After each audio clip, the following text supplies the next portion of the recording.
Om Shanti everyone, welcome to this beautiful session. And as always, every uh, week, I assume, we have this gathering. So one of the things you might have understood from the previous sessions with the connecting to the InnerNet is, or any sessions that you have heard about Brahmakumaris, one of the main focus is on self-awareness. So unless we realize the self, and we cannot connect to that self. Unless we know and recognize, we cannot take the full potential that comes from the self. So that is one of the main reasons in most of the spiritual practices, this self-realization is a big part of it. And how do we approach this whole thing of realizing the self? And you might have heard about even the biggest saints who have renounced all the worldly pleasures and the worldly name and fame also struggle with this concept of ego. So ego is something which talks about even if you feel that, oh, I'm better because I have done all of these things, even though those things are right and genuine, and then they are very true. But the minute you recognize yourself with something which is transient by nature, it pulls you down. So ego is a very tricky subject. So if you actually see, one definition of ego is having a sense of self. So what is wrong in having a sense of self? So you need to have a sense of self, right? But if that identity of yourself, that awareness of yourself is based on something which is not permanent by nature, that creates a trap. So there are two things that we are talking about. One thing is there is this awareness of the self, that which is true for eternity, something which does not change with the time, with space, or with relationships, or any of the things of this physical world. And any of that identity didn't come because of the physical nature also. So that is our true sense of self. But how do we know that true sense of self? How can you tap into that non-physical sense of self? Unless you tap into it, you cannot exercise that power. That power cannot come into effect to make a difference in the world, right? Or that power cannot come in action to make the quality of your life better, or quality of anybody's life better. So one of the main things that we recognize, that how do we approach this whole problem of physical or non-physical? So there is this practice in most of the spiritual traditions that when you start being conscious of who is actually being conscious, it's a very tricky thing when we have this ability to be conscious of. So if I'm paying attention to my words, I feel that, oh, I'm conscious of these words. So when I pay my attention to something else, I'll be conscious of whatever I pay attention to. So I, as a being, paying attention to something and being aware of that thing makes me conscious of that thing, right? So there are two parts now. One, who is actually paying attention, and whatever I'm paying attention to, that is what I will be conscious of, right? So now, in this practice of self-awareness, in this journey of self-awareness, this journey of realizing our true self, I need to bring attention to my true self, which is a consciousness itself. Follow, right? So as you have heard most of the sessions on this track, that I'm not the name, I'm not this physical thing. And then even this very physical thing, every cell in our body is totally replaced every 7 years. So as a person who I am, who I was 7 years ago, I'm not the same, I'm not in the same matter anymore. It literally totally changed, right? So I cannot identify myself, but I'm the same person. I'm the same person. My thoughts are the same. My behaviors are the same. My feelings are the same. Nothing has much changed because of the change in the matter, the body, or the composition of the body. So then our attention will go to something subtle, which is not physical by nature. So which is our mind. Mind is not just the brain.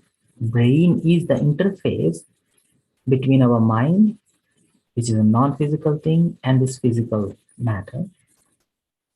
So our mind is a space where our thoughts emerge. And thoughts, by very nature, are not physical. And thoughts, where are these thoughts coming from? The thoughts trigger feelings. And our feelings reinforce our thoughts, right? If I start paying attention to my thoughts, which is a subtle by nature, and then start observing what is happening in my mind space, right? So if you actually start seeing the very thoughts that you're having, and you are observing your thoughts. So once you start observing the thoughts, as you allow that train of thoughts to continue, based on the nature of the thoughts, if it is negative or positive, those train of thoughts trigger that emotions within us, right? So every thought is like a drop of energy. If it is a positive energy, it is reinforcing, rebuilding that positive energy within my consciousness. And if it is a negative energy, every thought takes away a drop of energy from my consciousness, right? So the thoughts drain my energy, or thoughts will reinforce my energy based on the quality of the thoughts. And if you ask this question, why do I think the way I think?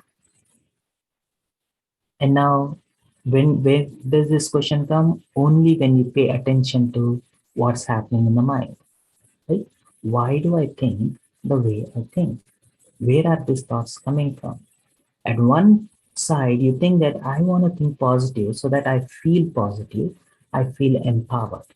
But in spite of that, why am I thinking the way I'm thinking? The negative thoughts that are coming, where are they coming from? Right? If there is some negative incident that trigger that negative emotions, the feelings will feed your thoughts.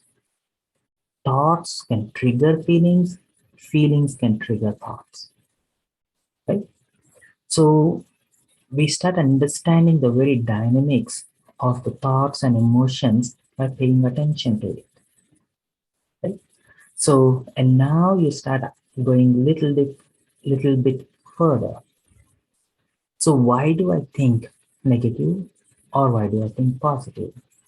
And if you actually see the intensity, if there is a negative thoughts in our mind, the intensity at which your energy is drained is directly connected to the intensity of the emotions connected to those thoughts.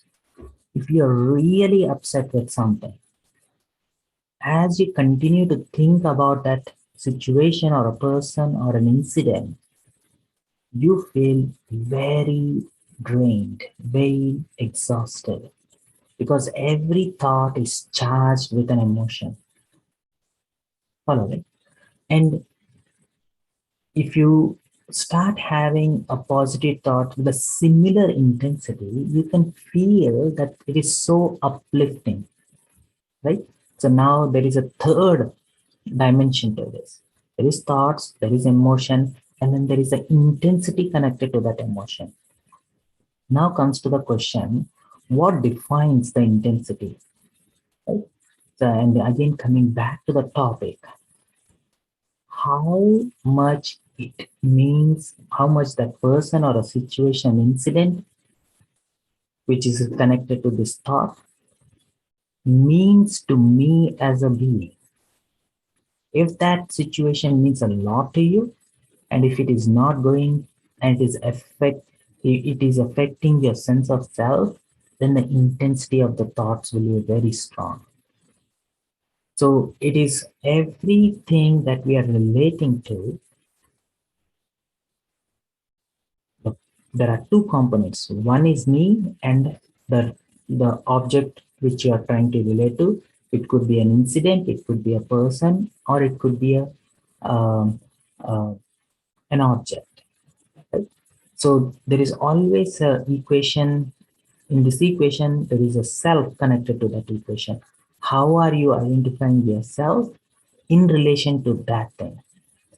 If it is damaging your sense of self, and that will have that is what is going to define the intensity of your thoughts, intensity of positive or negative.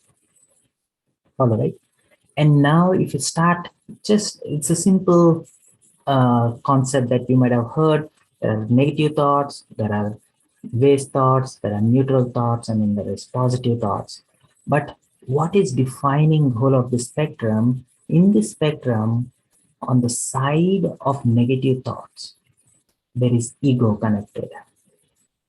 And as you go further towards the side of the positive thoughts, there is this true swaman, what we call the true sense of self, the self-honor of you as a being, and the true sense of self, which does not change with space and time. And that is what we call soul consciousness. Right? So, and now try to digest these two concepts. It's always me. Body is not conscious ever. It is always the soul who is actually conscious. If the soul is body conscious, that leads to ego. If the soul is conscious of its eternal nature, that leads to true Swaman.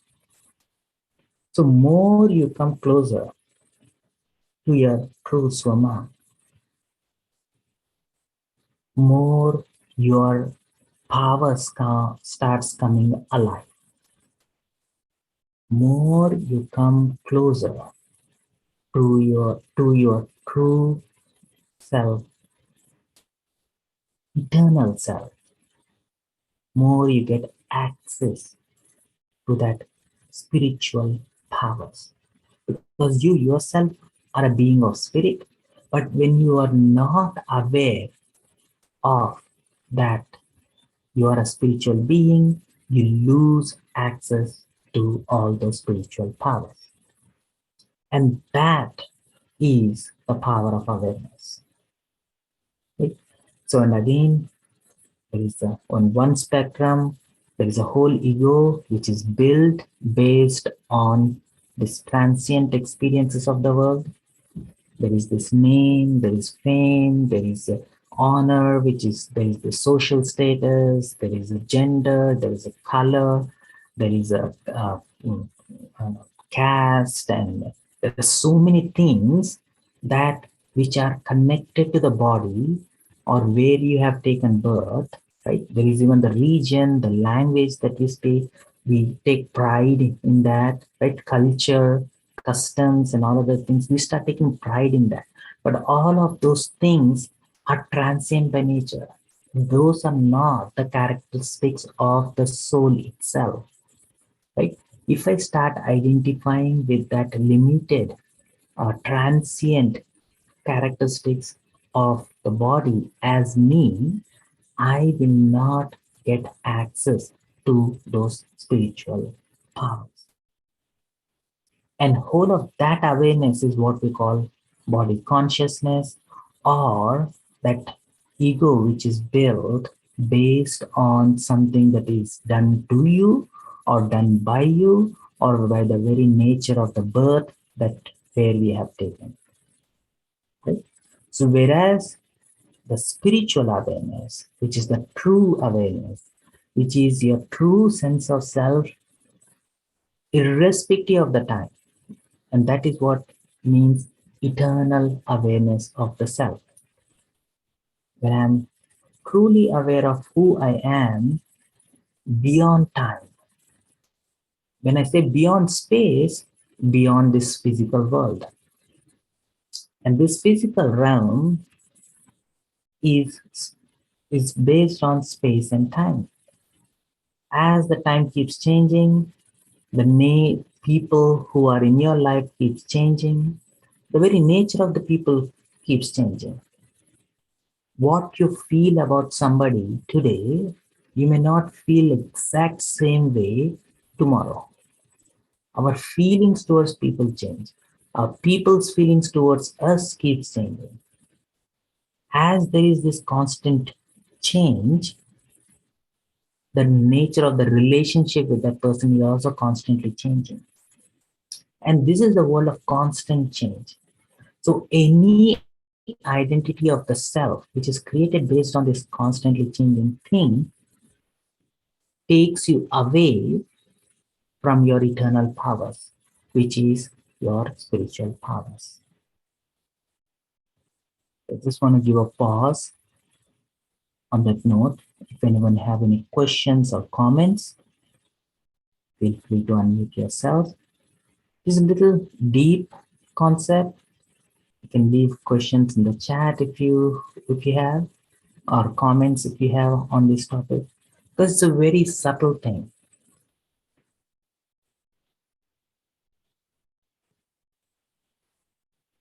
As you are dwelling on the topic, so now we will go a little further.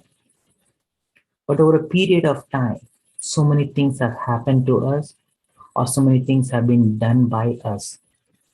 So as we start going through this thing, we consciously or unconsciously already have created that identity about ourselves.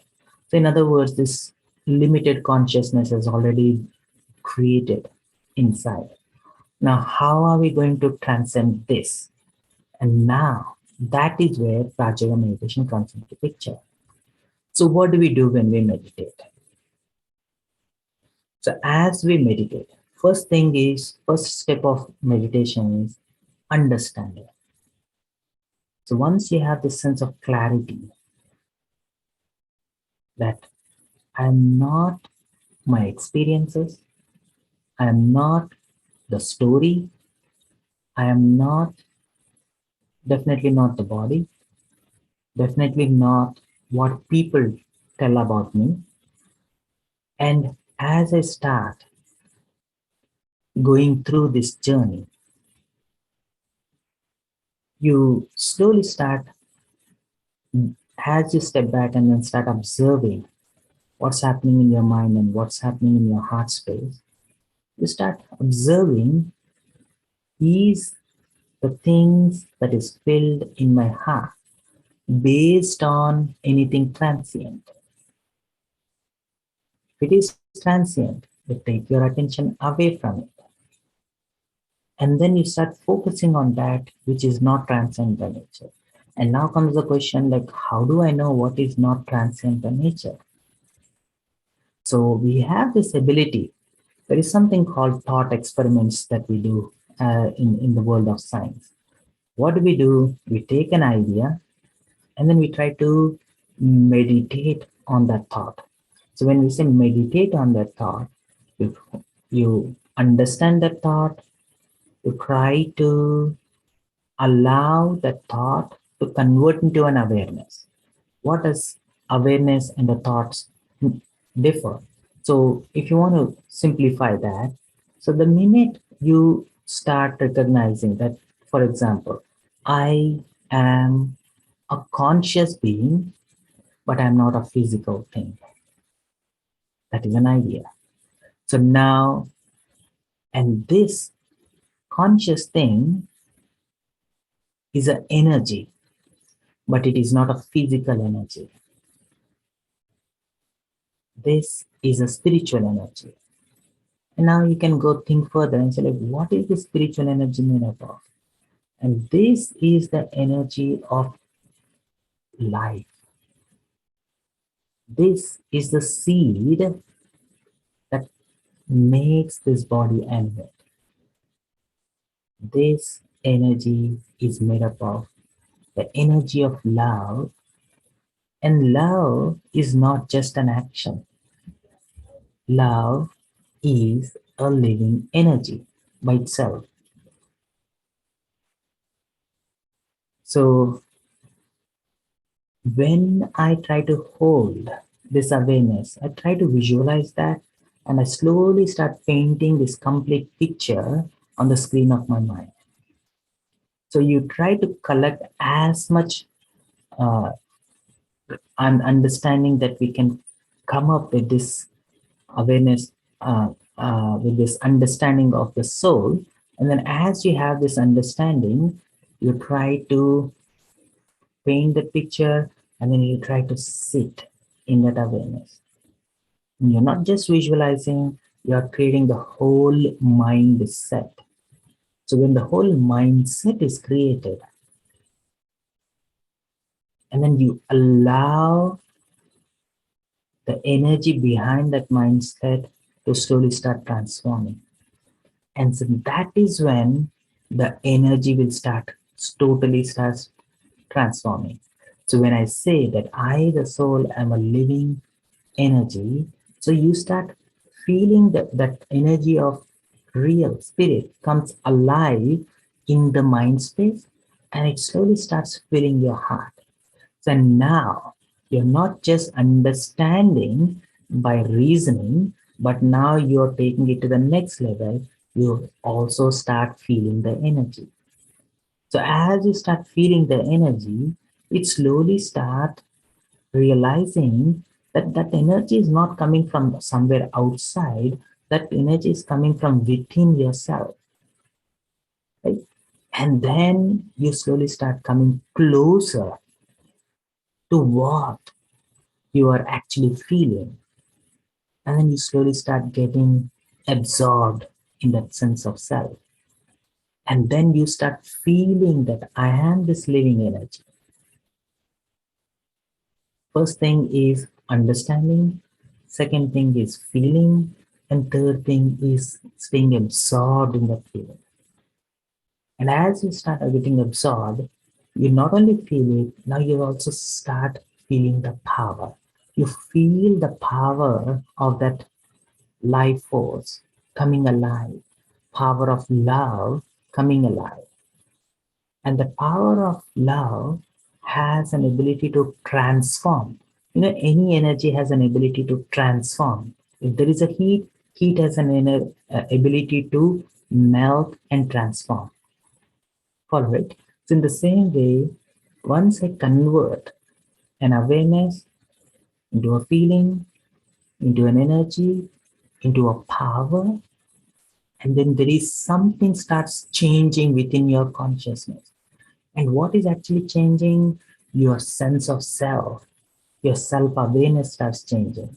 Your deep-rooted sanskaras, which is actually defining your sense of self, will start changing. Your your innate nature, which has been built up over a period of time, starts changing. Your sanskara starts changing.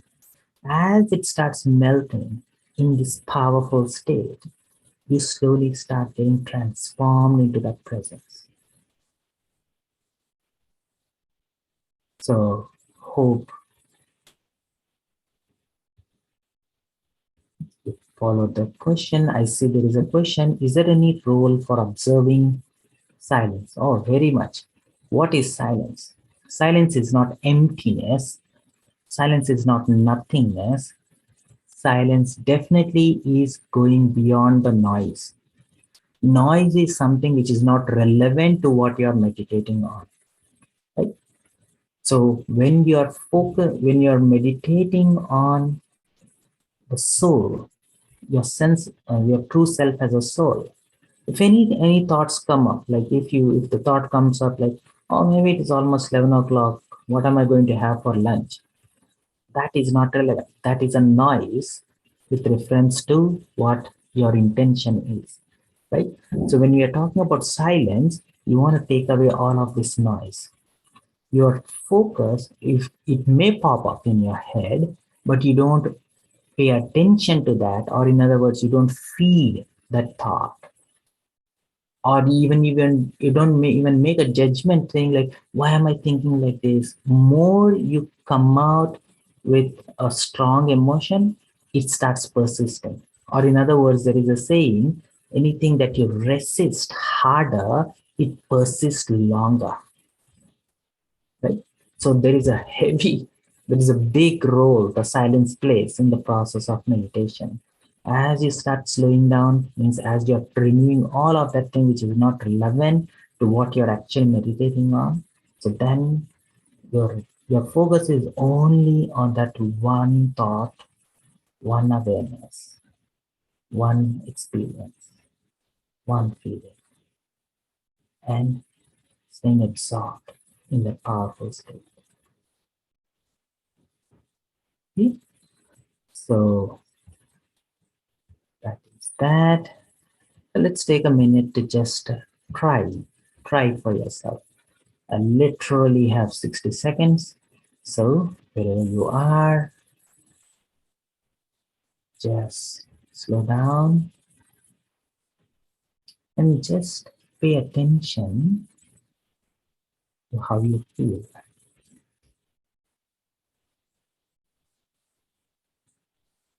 And consciously relax every part of your body and observe how it feels as you relax. Try to feel the energy of your own body transforming. Try to observe your mind slowing down. Try to hold this one thought and this conscious being, a living energy.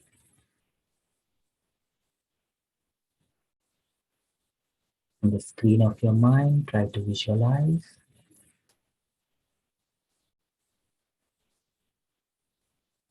just one thought, one awareness. Not only visualizing, but also feeling that light.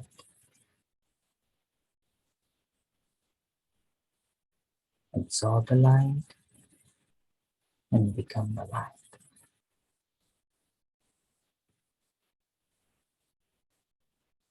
And allow this energy to come. Om Shanti.